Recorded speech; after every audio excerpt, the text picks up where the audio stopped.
जनाब राना सनाउल्लाह साहब जो हैं उन्होंने कुछ इरशादात फरमाए हैं। और तीसरी बात जो राना साहब ने किया है कि 2014 में जो हामिद मीर पर हमला हुआ था, तो उस हमले के बाद उस वक्त के वज़ीर-ए-आज़म नवाज शरीफ साहब कराची के आगा खान हॉस्पिटल में इयादत के लिए गए और उसकी वजह से फिर फौज जो है वो नाराज हो गई और हमारी फौज के साथ मामला खराब हो गए, हमारी हमारी हुकूमत चली गई। और बाय द वे, मैंने वो जो किरदार कुशी है ना, जो मुझ पे और मेरे वालिद साहब पे जो इल्जाम लगाए गए 2016 में 2017 में मुस्लिम लीग नून वालों की तरफ से, मैंने वो चीजें आज तक संभाल के रखी हुई हैं, क्योंकि मुझे पता था कि ये बाद में जो है ना, ये दोबारा आपने यही काम करना है। एक शुक्रिया अदा करना चाहता हूँ मुस्लिम लीग नून पंजाब के सदर का, और वो ये है कि ये जो आपने मेरे बारे में जो गुफ्तगू की, मुझ पर जो इल्जाम लगाए, जो ट्वीट्स की, इसका मुझे बहुत फायदा हुआ है। बिस्मिल्लाहिर्रहमानिर्रहीम, अस्सलाम वालेकुम।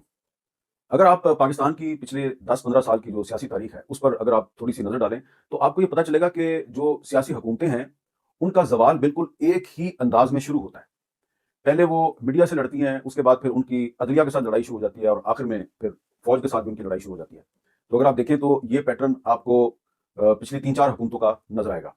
ये बात मैं आज इसलिए कर रहा हूँ कि 8 फरवरी 2024 को जो इलेक्शन हुए हैं उसके नतीजे में अभी हुकूमत जो है वो सामने नहीं आई, लेकिन जिस जमात के बारे में ये ख्याल है कि वो हुकूमत में आएगी, उस जमात ने अभी से मीडिया के साथ मुहाजरा शुरू कर दिया है।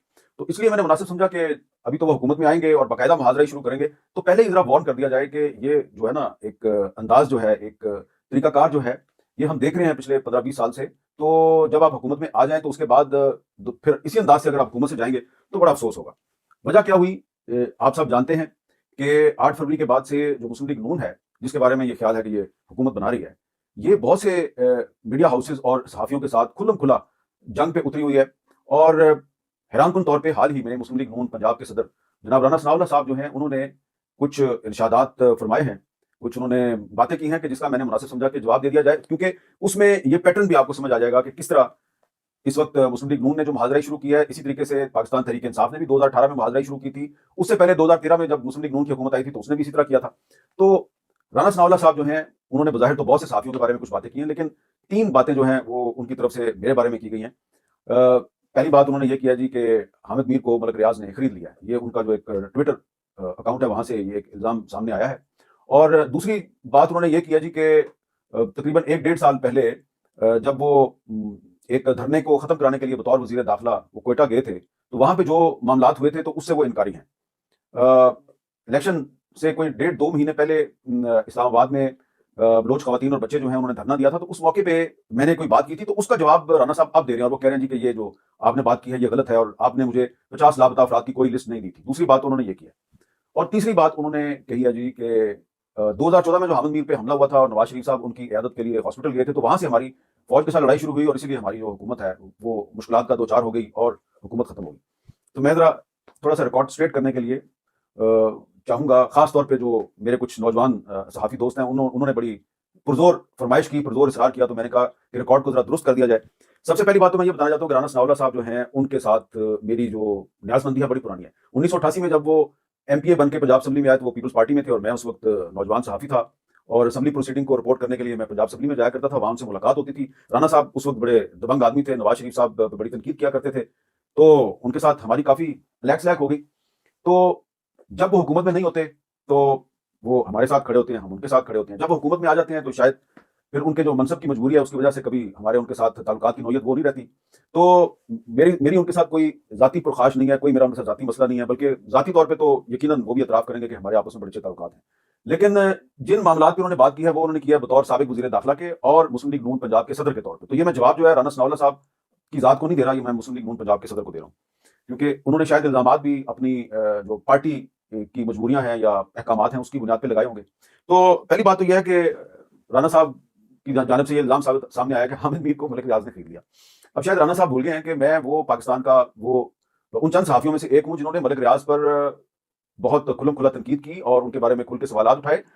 बल्कि जब 2012 में एक लिस्ट सामने आई सोशल मीडिया पे जिसमें कि ये कहा गया था कि हामिद मीर समेत बहुत से सहाफ़ियों ने मलिक रियाज़ से कुछ फ़ायदे हासिल किए हैं, तो मैं सुप्रीम कोर्ट में चला गया और मेरे साथ अफसार आलम साहब भी थे और हमने सुप्रीम कोर्ट में जाके मुतालबा किया कि हाँ जी, सबूत लेके आएँ कि हमने कौन-सी फ़ेवर लिया मलिक रियाज़ साहब से और मलिक रियाज़ साहब के तमाम बैंक अकाउंट्स जो हैं वो उनका रिकॉर्ड तलब किया जाए, हमारे बैंक अकाउंट्स का रिकॉर्ड तलब किया जाए, उनकी जायदाद की तफ़सीलात ले आएँ, हमारी जायदाद की तफ़सीलात ले आएँ और बताएँ कि कहाँ पे हमने उनसे फ़ेवर लिया। और साथ ही साथ मैंने ये भी मुतालबा कर दिया अपनी पिटीशन में कि जो वज़ारत इत्तलात का सीक्रेट फंड है इसको फ्रीज़ किया जाए, इसको ख़त्म किया जाए और पाकिस्तान का जो मीडिया है इसका एक ज़ाब्ता अखलाक बनाया जाए ताकि कोई बगैर इल्ज़ाम के किसी पे झूठा इल्ज़ाम ना लगा, बगैर सबूत के झूठा इल्ज़ाम ना लगा सके। तो जनाब हुआ ये कि जो सुप्रीम कोर्ट थी उसमें पीपल्स पार्टी की उस वक़्त हुकूमत थी। तो पीपल्स पार्टी की हुकूमत जो है उसने हमारी जो पिटीशन है उसकी मुखालफत शुरू कर दी। कमर उस्मान कायरा साहब वज़ीर इत्तलात थे। तो वज़ारत इत्तलात कहती थी जी कि नहीं सीक्रेट फंड फ्रीज़ नहीं होना चाहिए और ये मेंटेनेबल नहीं है, पिटीशन मेंटेनेबल ही नहीं है, ये काबिल समाअत ही नहीं है। लेकिन हमारी उस पिटीशन पे न सिर्फ ये कि मिनिस्ट्री ऑफ इंफॉर्मेशन का सीक्रेट फंड खत्म हो गया, फ्रीज हो गया, जिसके जरिए सहाफियों में रिश्वत तकसीम की जाती थी, बल्कि फिर 2015 में जब नवाज शरीफ साहब वजीर आजम थे तो उसी पिटीशन की हेयरिंग हो रही थी और फिर पेमरा को, Pakistan electronic media regulatory authority को यह हुक्म दिया गया कि आप तमाम स्टेक होल्डर्स को साथ बैठा के मीडिया का एक कोड ऑफ एथिक्स बनाएं, एक ज़ाब्ता अखलाक बनाएं। और उस वक्त फिर नवाज शरीफ साहब की हुकूमत ने इरफान सिद्दीकी साहब को असाइन किया, वो तमाम स्टेक होल्डर्स के साथ बैठे, हमने एक ज़ाब्ता अखलाक बनाया और हमें ये एजाज़ हासिल है कि आज जो पेमरा का जो कोड ऑफ एथिक्स है, जो उनका ज़ाब्ता अखलाक है, ये मेरी फाइल करदा, मेरी दायर करदा पिटीशन थी जो, ये उस पिटीशन के नतीजे में पाकिस्तान के मीडिया को ये कोड ऑफ एथिक्स मिला। उस पर अमल दरामद हो रहा है नहीं हो रहा, ये एक अलग बात है। और सबसे अहम बात कि जो मलिक रियाज साहब को मैंने पार्टी बनाया उस पिटीशन में और उनको कोर्ट में बुलाया और उनसे कहा हाँ जी आके बताएं कि आपने हमें कौन सी फेवर दी है।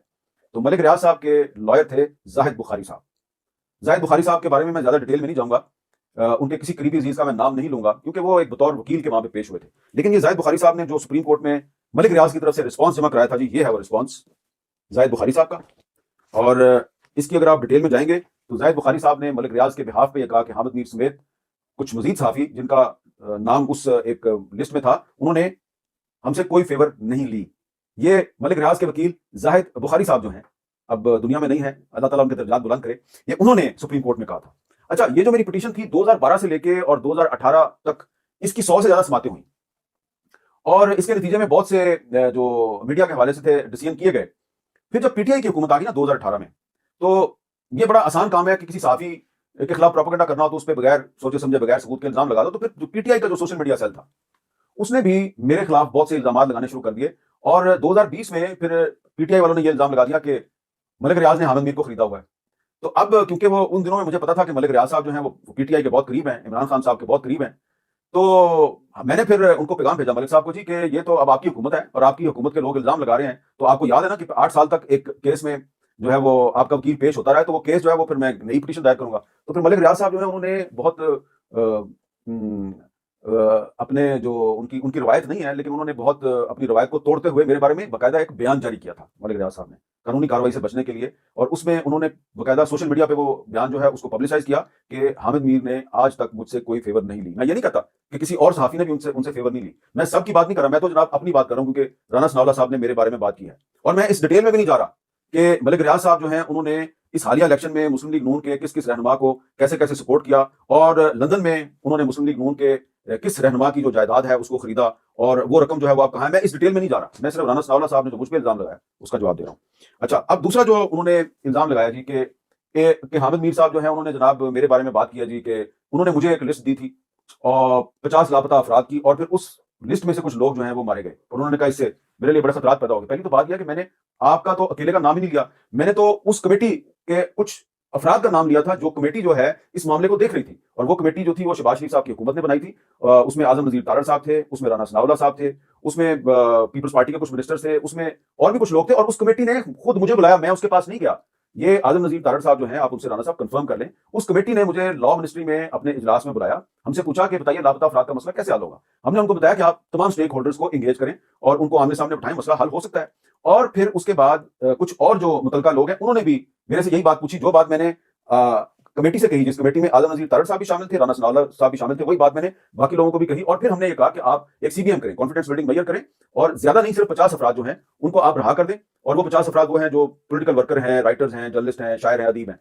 और वो लिस्ट जो है वो हमने उस कमेटी को भी दी। और फिर जब राना सनाउल्लाह साहब, आजम नजीर तारड़ साहब उस कमेटी को लेके क्वेटा गए जहां पे लापता अफराद के लवाकीन ने एक धरना दिया हुआ था, तो वहां पर भी वो 50 अफराद की लिस्ट इस कमेटी को दी गई जहां पे राना सनाउल्लाह साहब मौजूद थे। और इसका सबूत यह है कि समी दीन बलोच साहिबा, जो डॉक्टर दीन मोहम्मद बलोच की साहबजादी हैं, वो पब्लिकली एक दफा नहीं कई दफा कह चुकी हैं कि वो जो कमेटी हमारे पास क्वेटा आई थी धरना खत्म कराने के लिए, उसको हमने वो 50 अफराद की लिस्ट दी थी। और समी दीन बलोच ये भी कहती हैं कि उस लिस्ट में मौजूद जो एक शायर था ताबिश बलोच, उसको बाद में एक जाली पुलिस मुकाबले में मार दिया गया और वो मारने का इल्जाम सीटीडी पे है। हम ये तो नहीं कह रहे कि आपने मरवा दिया था, सबको पता है कि ये काम कौन करता है। तो और राना साहब को भी पता है कि ये काम कौन करता है। तो राना साहब जो है शायद किसी की फरमाइश पे उन्होंने जो है ये अपने पे ले लिया बात। तो राणा साहब, आपके बारे में ना ये बात थी, ना ही आपकी जिंदगी को कोई खतरा लाहक हुआ है। ये इलेक्शन से पहले बात की गई थी, काफी दिन पहले बात की गई थी, आप इलेक्शन के बाद ये बात जो है दोबारा कर रहे हैं। और तीसरी बात जो राणा साहब ने किया है कि 2014 में जो हामिद मीर पर हमला हुआ था, तो उस हमले के बाद उस वक्त के वज़ीर-ए-आज़म नवाज शरीफ साहब कराची के आगा खान हॉस्पिटल में इयादत के लिए गए और उसकी वजह से फिर फौज जो है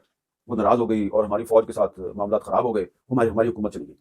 अब मैं एक नाचीज़ आदमी हूँ, चलें ठीक है, बहुत बहुत शुक्रिया नवाज शरीफ साहब का कि वो अस्पताल में आए, उन्होंने मेरी इयादत की।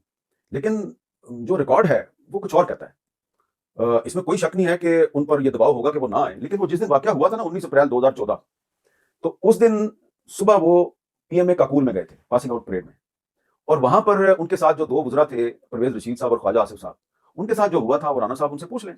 आजकल तो परवेज रशीद साहब जो है वो राणा साहब के बहुत करीब हैं, तो उनसे पूछ लें कि उस वक्त तक मेरे पे हमला नहीं हुआ था। और वहां पर जो फौजी हुकाम थे उन्होंने पीटीवी के जो कैमरामैन थे उनसे कहा था कि ये जो टीवी का कैमरा है ये आप, यानी कि ये इंफॉर्मेशन मिनिस्टर और डिफेंस मिनिस्टर पे नहीं आना चाहिए, उसको ना दिखाएं, और वज़ीर आज़म को भी कम से कम दिखाएं। तो उस वक्त तो मेरे पे हमला नहीं हुआ था। हमला तो मेरे पे हुआ दोपहर के वक्त, और जब मेरे पे गोलियां चल रही थी तो इत्तेफाक की बात है कि मैं उस वक्त ख्वाजा आसिफ साहब जो उस वक्त वज़ीर दफा थे उनके साथ फोन पे बातचीत कर रहा था, और ख्वाजा साहब इसकी गवाही देंगे कि वो मेरे से बातचीत कर रहे थे। और फिर जो हुआ, गोलियों की आवाज वगैरह सारी उन्होंने सुनी। मसला क्या था मेरे साथ? मसला क्या था मेरे साथ? मसला ये था, और ये जो बातें मैं अभी कर रहा हूँ ये सुप्रीम कोर्ट ने जो इंक्वायरी कमीशन बनाया था उसके रिकॉर्ड में मौजूद है। वो इंक्वायरी कमीशन की रिपोर्ट तो नहीं आई आज तक, लेकिन ये उसमें मौजूद है, मेरा तहरीरी बयान मौजूद है कि मुझ पे ये दबाव था कि आप जो परवेज मुशर्रफ के खिलाफ जो आइन से खुदारी का मुकदमा चल रहा है, आप उस मुकदमे को ज्यादा अहमियत ना दें, और जो बलूचिस्तान के लापता अफराद का जो मामला है इस पर बात करना बंद कर दें। ये था मेरे साथ मसला, और ये बात मेरे साथ जो उस वक्त के DGISPR थे आसिम बाजवा साहब, उन्होंने की थी, और ये बात मैंने सुप्रीम कोर्ट के इंक्वायरी कमीशन को भी बता दी। अब हुआ क्या, ये बड़ी इंटरेस्टिंग बात है। मैं ये करना नहीं चाह रहा था बात, लेकिन क्योंकि अब राणा साहब ने बात शुरू की है तो रिकॉर्ड को दुरुस्त करना जरूरी है।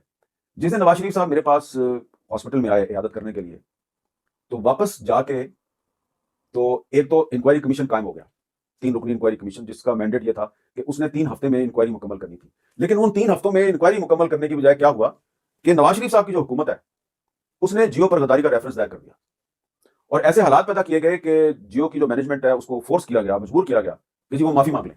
और उन्होंने तहरीरी माफी मांगी, वो जंग अखबार के फ्रंट पेज पे शाया की, और मैंने उस माफी का हिस्सा बनने से इनकार किया था। मैंने कहा कि मैं तो विक्टिम हूं, मुझ पे हमला हुआ है, मुझे 6-7 गोलियां लगी हैं, मुझे इंसाफ देने की बजाय माफिया मंगवा रहे हैं। मैं उस माफी का हिस्सा ना उस वक्त बना, ना आज मैं उस माफी का हिस्सा हूं, क्योंकि मुझे तो आज तक इंसाफ ही नहीं मिला। और रेफरेंस भी किससे दायर करवाया गया? जो जियो के खिलाफ गद्दारी का रेफरेंस दायर करवाया गया वो जनाब उस वक्त वज़ीर दफा थे ख्वाजा आसिफ साहब, उनसे दायर करवाया गया। ख्याल ये था कि शायद इससे जो नवाज शरीफ साहब की जो टेंशन ऑलरेडी चल रही थी, परवेज मुशर्रफ पे जो मुकदमा दायर किया गया था, वो खत्म हो जाएगी, लेकिन वो खत्म नहीं हुई। और उसके बाद फिर ये हुआ कि अभी मैं जेरे इलाज था, मेरी ट्रीटमेंट अभी मुकम्मल नहीं हुई थी। तो इमरान खान साहब जो है उन्होंने ताहिर कादरी साहब के साथ मिलकर धरने का ऐलान कर दिया इस्लामाबाद में, और वो इस्लामाबाद पहुंच गए। और जनाब मैं क्योंकि चलने फिरने के काबिल नहीं था, तो मैं व्हील चेयर पे मूव करता था, तो अभी मेरी ट्रीटमेंट भी मुकम्मल नहीं हुई थी, मैं व्हील चेयर पर बैठ के मैंने अपना प्रोग्राम कैपिटल टॉक दोबारा शुरू किया। और फिर आपको पता है कि वो डी चौक जो है वो बिल्कुल हमारे स्टूडियो के पीछे था, तो रोजाना वहां से पत्थर पड़ते थे, और वो पीटीआई वालों के पत्थर भी खाते थे, गालियां भी सुनते थे, और प्रोग्राम भी करते थे। और साफ नजर आ रहा था कि क्या साजिश हो रही है। उस साजिश को बेनकाब करने में मेरा जो हकीर सा किरदार ये था कि मैंने तो नवंबर 2013 में ही बता दिया था कि इमरान खान साहब जो हैं वो एक धरना देने वाले हैं। उनका बज़ाहिर मकसद ये होगा, वो कहेंगे जी कि नवाज शरीफ साहब जो हैं वो इस्तीफा दें, लेकिन असल मकसद ये होगा कि परवेज मुशर्रफ साहब पे जो केस चल रहा है आइन से गद्दारी का, उसको खत्म करवाया जाए।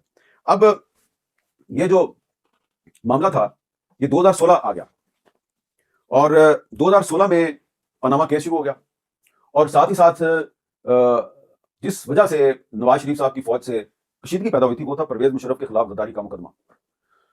तो नवाज शरीफ साहब को उनकी काबीना के कुछ लोगों ने ये मशवरा दिया कि आप ये मुशर्रफ के खिलाफ गद्दारी का मुकदमा खत्म कर दें तो सारे मामला ठीक हो जाएंगे, और पाकिस्तान में दूध और शहद की नहरें बहना शुरू हो जाएंगी, आप हुकूमत अपने टेन्योर पूरा करें और पाकिस्तान को तरक्की के रास्ते पे गामजन करें, बस ये मुशर्रफ के खिलाफ जो केस है ये बंद कर दें। और वो जो काबीना के मेंबर थे वो मेरे पास भी आए।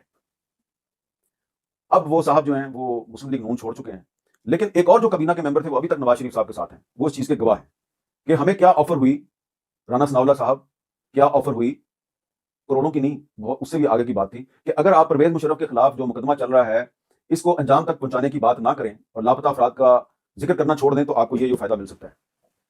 मैं इसलिए नाम नहीं ले रहा, जो इस वक्त एक गवाह है जो कभी भी मुस्लिम लीग नून में बैठा है, कि मेरा ख्याल है शरीफ आदमी है, उसको पहले काफी मुश्किलात का सामना करना पड़ा है माजी में, कहीं मजीद दोबारा उनको माजी में मुश्किलात का सामना करना पड़ा, दोबारा फिर उनको ये मुश्किलात ना खड़ी हो जाए।